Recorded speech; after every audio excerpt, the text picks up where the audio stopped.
రవీంద్ర భారతిల. బాలు గొంతు అందరికి ఇష్టమే. ఎస్పి బాలు గారి పాటలు ప్రతిరోజు వింటూనే ఉంటాం. ఆయన లేకపోయినా కూడా ఆయన గొంతు ఇంకో 1000 కాలాల పాటు ఉంటుంది. ఆయన చాలా అద్భుతమైన గాయకుడు. దీంట్లో అందరం ఆయనకు అభిమానమే. ఆయన గొంతుకు అందరు అభిమానమే. కానీ ఎందుకు రవీంద్ర భారతిల విగ్రహం పెట్టిరు? ఎందుకు పెట్టిరు దానికంటే ముందు, దీనికంటే ముందు ఏమేమి పెట్టిరు అనేది చూసుకున్నాం. కాంగ్రెస్ ప్రభుత్వం వచ్చిన తర్వాత సెక్రటరియట్ దగ్గర రాజీవ్ గాంధీ విగ్రహం పెట్టిరు. తర్వాత తెలంగాణ తల్లి, అంటే తెలంగాణ తల్లి పాత తల్లి ఉన్నా కూడా రూపాన్ని మార్చారు. తెలంగాణ తల్లి రూపాన్ని మార్చారు.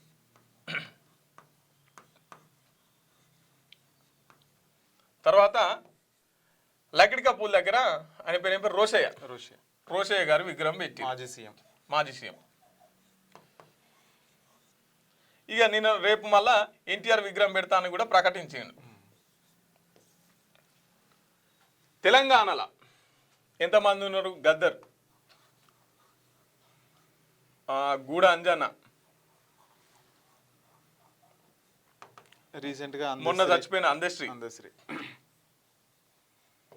ఇక తెలంగాణ ఉద్యమంలో చాలా మంది ఉన్నారు. శ్రీకాంతాచారి, వీళ్ళందరూ చాలా మంది ఉన్నారు. అంటే కవులు, గాయకులు, ఇట్లా పేరు మోసిన వాళ్ళు, సుద్దాల హనుమంత్, ఇట్లా చాలా మంది ఉన్నారు. రాజీవ్ గాంధీ విగ్రహం ఎందుకు పెట్టాల్సి వచ్చింది? తెలంగాణ తల్లి రూపం ఎందుకు మార్చాల్సి వచ్చింది? రోషే విగ్రహాన్ని ఎవడడిగిండు తెలంగాణలో? బాలసుబ్రహ్మణ్యం మర్చిపోయాను. బాలసుబ్రహ్మణ్యం, ఈ బాలసుబ్రహ్మణ్యం ఇప్పుడు విగ్రహంతో అంత తొందర ఏమొచ్చింది? రేపు ఎన్టీఆర్ విగ్రహంతో ఏం పని? తెలంగాణలో అమరులు ఉన్నారు కదా, ఒక్క విగ్రహాన్ని అయినా పెడదామనే ఆలోచన రేవంత్ రెడ్డి గారికి ఉందా? ఇప్పుడు ఈ బాలసుబ్రహ్మణ్యం విగ్రహావిష్కరణకు ఎందుకు పోలే? ఎందుకు దుద్దిల శ్రీధర్ బాబును పంపించిందంటే ఇప్పుడు అది వివాదాల్లో ఉంది, ఇష్యూ నడుస్తున్నది. కూలగొడతామని చెప్పేసి తెలంగాణ ఉద్యమకారులంతా మేము అసలు దాన్ని విగ్రహాన్ని ఆవిష్కరించనీయమని చెప్పేసి వాళ్ళు అడ్డుపడుతుంటే వాళ్ళని గొర్ర గుంజుకొని పోయి అరెస్టులు చేసి పోలీస్ స్టేషన్లలో పెట్టిరు. ఎవలాగా?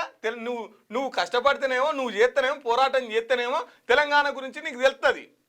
ఇదే కదా ఉద్యమకారులు కొట్లాడి తెలంగాణను తెచ్చింది. ఈ కవులు, గాయకులు కదా, ఉస్మానియా యూనివర్సిటీ విద్యార్థులు కదా తెలంగాణను తెచ్చింది. వీళ్ళు తెలంగాణ తెస్తే నువ్వు ముఖ్యమంత్రి అవుతావు, ఆంధ్రోల విగ్రహాలు ఇక్కడ పెడతావు. జయ జయ తెలంగాణ పాట వాడని అన్నాడు. ఆయన వ్యక్తిగతంగా గొప్పడే, ఆయన గాత్రం గొప్పదే. కానీ ఆయన ఒక ప్రాంతానికి సంబంధించినటువంటి సపోర్ట్ చేసిండు, ఒక ప్రాంతానికి సపోర్ట్ చేసిండు, సమైక్యాంధ్రను కోరుకున్నటువంటి వ్యక్తి.